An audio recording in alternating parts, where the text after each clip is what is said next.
Hi everyone, welcome. I'm Dr. Dilsora Fozilova.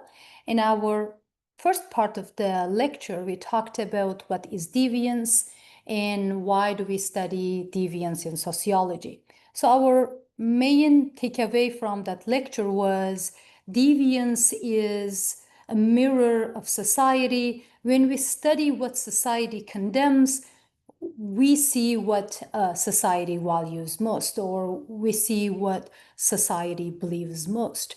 In the second part of the lecture today, we are going to talk about the historical periods of how deviance changed or evolved, how society's definitions of crime and deviance evolve over time, and how those shifts mirror broader social change in morality, governance, economy, and societal structures. So we will be looking at a few time periods. We will be starting from the when the deviance in crime viewed as seen, and then we will move towards the early modern era, and we'll be talking about the Enlightenment and the 19th, 20th centuries, and today how we view deviance and crime in our societies. So the historical evolution of crime and deviance can be traced back to when societies started to evolve. In early societies, moral and legal codes were inseparable from religion. So deviance was understood primarily as sin, a violation of against like divine order, whatever the divine order understood at the time, community harmony or cosmic balance. Deviance was understood from that starting point. Punishment was public, ritualized, and often symbolic, like stoning, exiling, or kicking people out from that community, ordeal by fire or water. And authority was basically religious, theocratic. For example, priests or shamans or in religious elites defined what was seen and what could be the punishment for that, for breaching them or breaching moral boundaries. Some of the examples can be that in medieval Europe, that witchcraft were considered the worst form of deviance. And we will see during, when I show our PowerPoint, they put women in the water, and then if the woman came back, that woman considered not a witch. Otherwise, they were like, if they, that if they die or something like that, that is their punishment by God. So they must have been a witch. So the key idea is the pre-modern societies, deviance was moral and communal, not individual or psychological. And then we moved towards the early modern era. There was a rise of state and legal configuration. So when the state is introduced and then there is a legal consideration or configuration, then the nation organizes their what is norm or what is not illegal according to the codes they organize, right? So with emergence of nation states in the 16th, 18th centuries, deviance became increasingly tied to those laws or regulations of the state. Sovereignty and emerging bureaucracies began codifying rules, what Michel Foucault in his 1977 publication calls the birth of disciplinary power. So he was saying that states was organizing discipline for those who are deviating from the government's codes, like whatever the norm or regulations were. Public executions, that was normal. that gave way to bureaucratic systems of policing and prison and surveillance. So people were moving from punishing the body, according to Foucault, to punishing the soul. First, it was, for example, beating them up and tying them to something and doing that physical damage or physical punishment. Now they were in a solitary confinement, which Foucault talks a lot. That was a psychological pressure. They were targeting the soul. So law became a tool of sovereign power, controlling not just sin, but the bodies and populations. So he talks about biopolitics, that how governments control births or population or immigration and all of those stuff. So that is part of biopolitics, that disciplinary power by Foucault. The goal shifted from the moral purification to social order. In the beginning, that religions punished people for moral purification, and there was time that people could pay money to a church to buy off their sins, right? And then Calvinism happened, that they were like redoing that, or reorganizing religion, that wasn't acceptable. That's a reformation of religion at that time. So now that social order and productivity became a main focus of the states. For example, the English Poor Laws in 1600s, I think it was 1601, I believe, criminalized poverty, vagrancy, and unemployment, defining deviance in economic, not theological terms. Like it moved away from theological terms. Now, if you are not working, you are deviant. Now that moved towards that economic definitions of crime.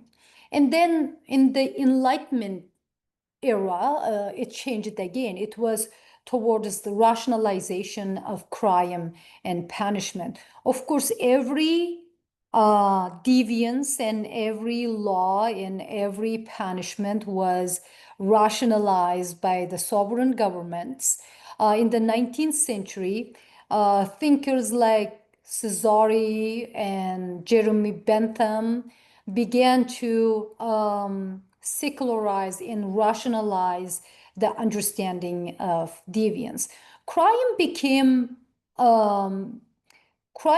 seen as a rational choice. We have a rational choice theory, right? Not a moral failing or demonic position like they understood earlier. They thought it's a demonic position if somebody is doing witchcraft, for example, right? Now it was like a rational choice. If there is the discipline or punishment or is less than reward, then people will commit crime. That is part of the argument of the rational choice theory. Punishment, according to rationality, should be proportional and predictable and preventable, not vengeful. So if we are punishing someone for killing someone, for murder, let's say, it has to be proportional, that exactly what they deserve for this kind of crime. And it has to be predictable. People need to know what their punishment is going to be if they do that. And it has to be preventable, knowing that they will get, let's say, 20 years in prison. They will not, they won't do that. They will not consider murdering somebody, thinking that punishment is too much considering the rewards of murdering somebody. This era gave rise to modern criminology. We start to think in our modern criminology, rationality or rational choice is one of the main theories in criminology. And also it was about utilitarian justice.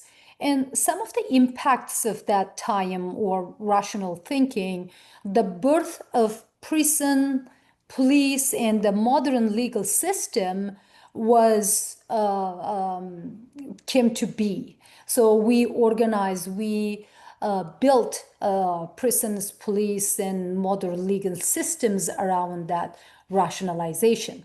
The another one, the shift from the moral to bureaucratic punishment, from evil sinner to dangerous citizen. So we locked them up not because they are evil, we locked them up because they are danger to society.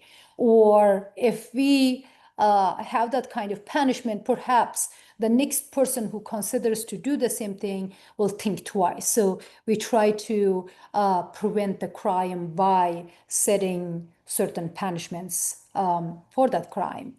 In the 19th and early 20th centuries, there was more scientific and sociological theories of deviance emerging. So the industrialization and urbanization transformed social life. New forms of deviance emerged: the prostitution, alcoholism, delinquency, and political radicalism.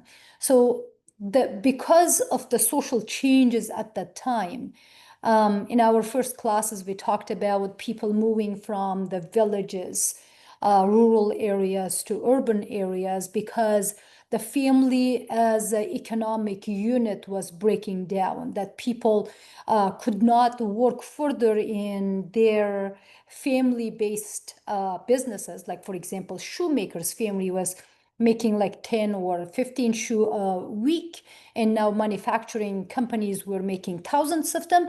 Therefore, their shoe became cheaper, and people tend to buy cheaper shoes than people doing by hand in their homes. Therefore, the family left without jobs. Now the family, traditional family, broke down and started to move to urban areas. Therefore, the crime and punishments also changed at that time. Women were often left behind without job. When they did a business with their family, they were equal part of it. Now, because men went to the urban areas mostly, now women left behind. Only thing they could do was prostitution. And then they were criminalized by that, and in many cases they punished for that reason. The rise of positivist criminology, the Lombroso we will be seeing in our PowerPoint today in 1876, sought biological explanations of crime, like born criminals. They were kind of measuring the face and nose and head and body structure to predict if this person is from the criminal family, or they were tracing the family lines to understand if there is like a the predictable patterns of crime in that family. Later sociologists rejected biological determinism and emphasized social causes. For example, Durkheim argued deviance is normal and functional. It reinforces social cohesion by clarifying the boundaries between the moral and immoral, or norm and deviant. So, and then Merton continued the Emily Durkheim's line of work, and he developed strain theory, that deviance results from cultural goals, that we have cultural goals and institutionalized means to achieve them. For example, if cultural goals are education, being wealthy, and having house and cars and a couple kids and whatever it is, then everybody tries to achieve the cultural goal. And there's many ways to achieve them, one of which is through institutionalized means. Like they will study hard at school and then go to university. They try to get a good job, and then they will buy a house and get their car and move on with their business so they can achieve that cultural goal. So for some people, it's unattainable. Therefore, they come up with innovative ways of doing that. They don't really follow the institutionalized means. Perhaps they do some kind of like white collar crime or other things to achieve them faster, maybe, or achieve them in a way that it's not institutionalized. And he was talking about some people don't bother with cultural goals and institutionalized means. Therefore, they can be, couch potatoes in their parents' basement, or just work from morning to certain time. They don't care about the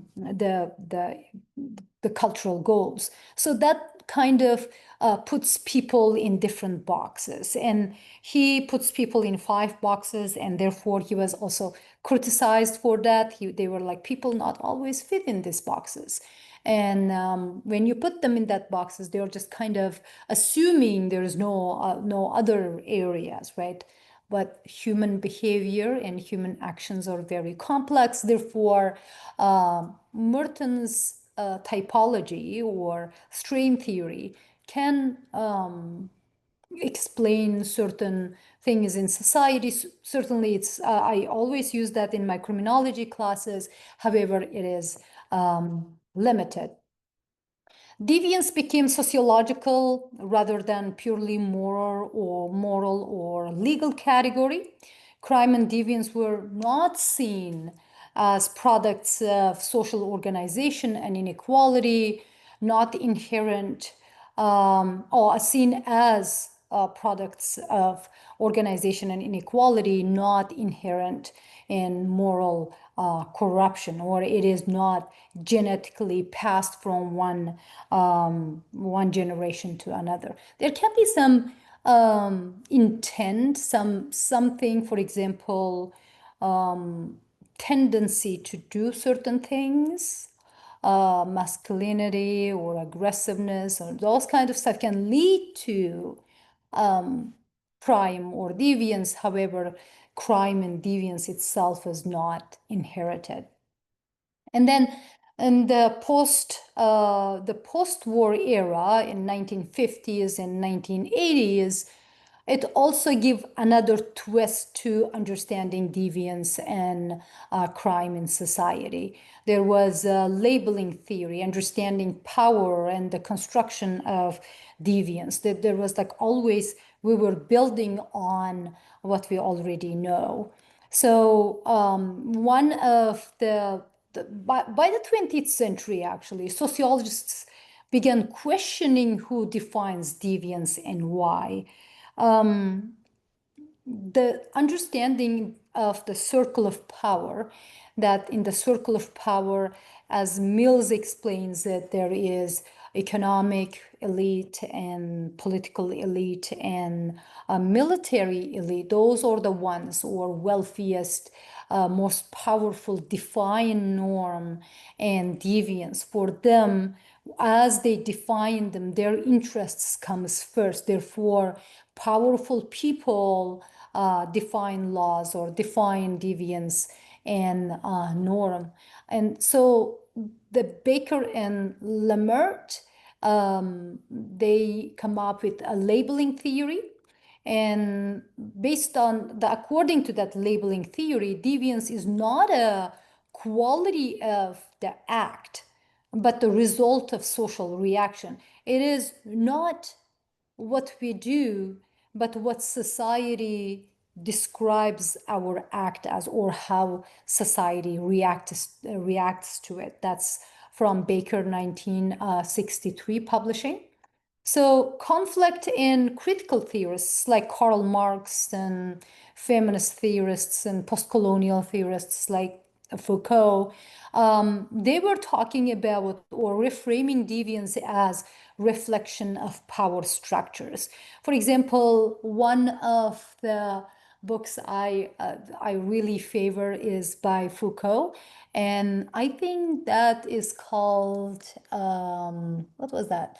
I totally forgot. Um, Madness and Civilization. Remember that. So that book, amazing book. I love it.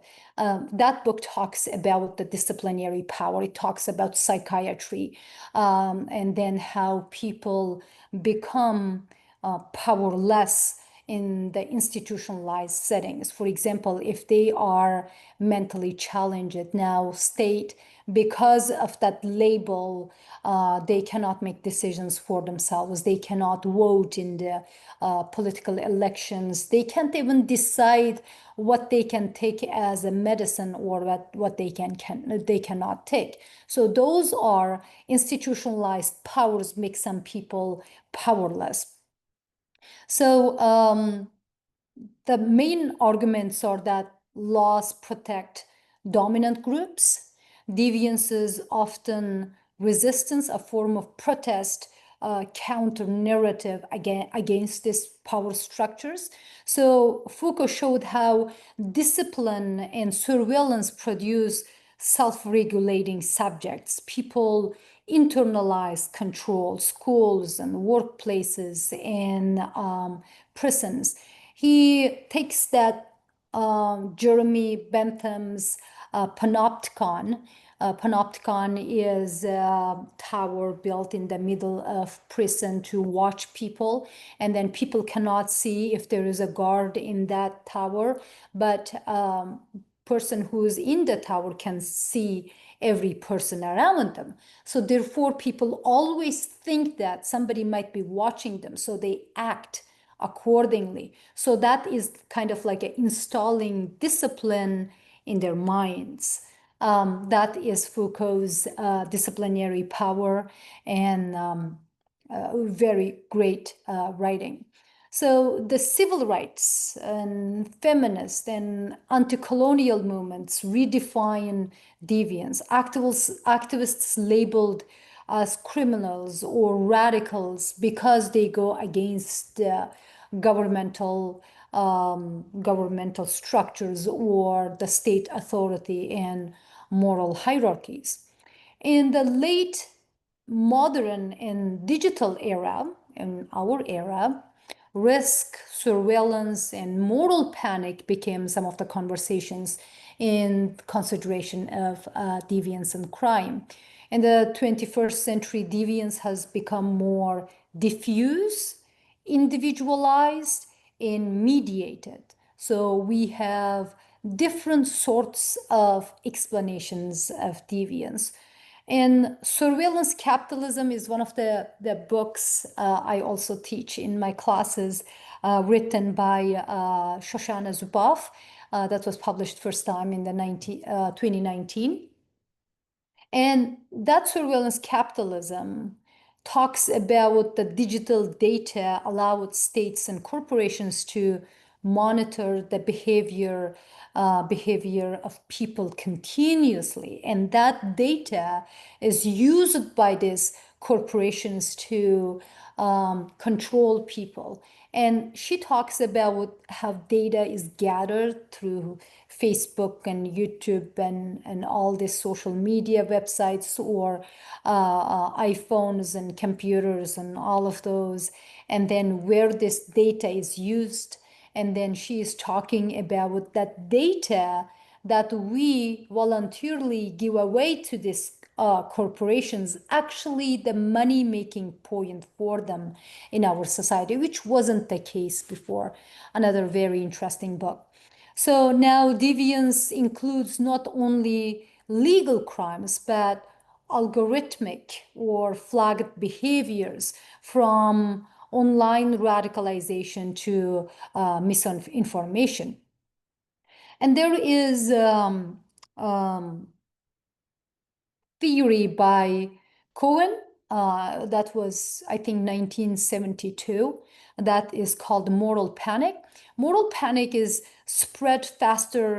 panic spread faster through social media, amplifying the fear and social control. If we think about that, the election of Donald Trump, so there was some scandal about like a data, how data was created and spread to society. First, people's fears studied by these corporations, then they amplify the fear by saying certain things. For example, people's fears from losing their jobs, their children getting into drugs, or those kind of stuff, study it and then attribute to certain groups like Mexicans or immigrants. And then this political figure comes out and pretends to be hero that, addresses these questions. Therefore, that heroism attracts people and people will act on it. That basically human behavior is manipulated through this digital data. So those ones like discussed in our postmodern deviance and social control theories. Some of the examples can be also cancel culture and online shaming as new forms of social control, the criminalization of migration, poverty, protest, or neoliberal societies. Those are some of the new things, how we think about deviance and crime in our times. Also, we can talk about globalization and global and post-colonial perspectives. So those are some of the things that also changes the understanding of deviance and social control. In a globalized era, the cultures are mixing and matching, and all this diffusion is happening in society, assimilations, dissimulations, all of those stuff. So in that, where do we stand in understanding of social norm? As we said, it's context specific or culture specific. So that creates new layers of complexity to understand deviance and crime.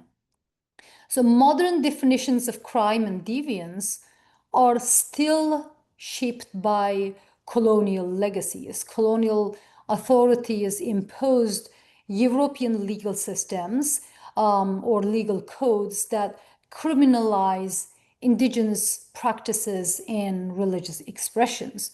Post-colonial states often retain these structures using deviance labels to police. For example, myself, I study religion in secular state, and my research was in Uzbekistan. I talk about that, how deviance was labeled by the government, how the militarization of, the war against, the terrorism targeted unofficial forms of religion. Basically, we are talking about state creation of or definition of what is norm and what's deviant, and how they punish deviance in this context. This highlights how the civilizing mission of law continues under the guise of modernization or counter extremism. So, what is the big picture? Studying the historical moments, historical periods, history of crime and deviance reveals that what counts as deviant changes over time, changes with social, economic, political transformations. Definitions of deviance are tools of governance used to draw moral boundaries and reproduce social order. The control of deviance evolves from public punishments to disciplinary institutions to algorithmic surveillance in our times. So the main takeaway from this short video can be deviance is a mirror of modernity.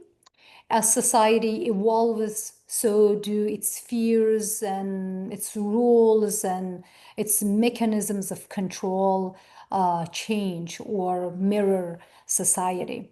All right, this is another short video about the history of how understanding deviance and crime evolved over time. I'll see you in our next videos.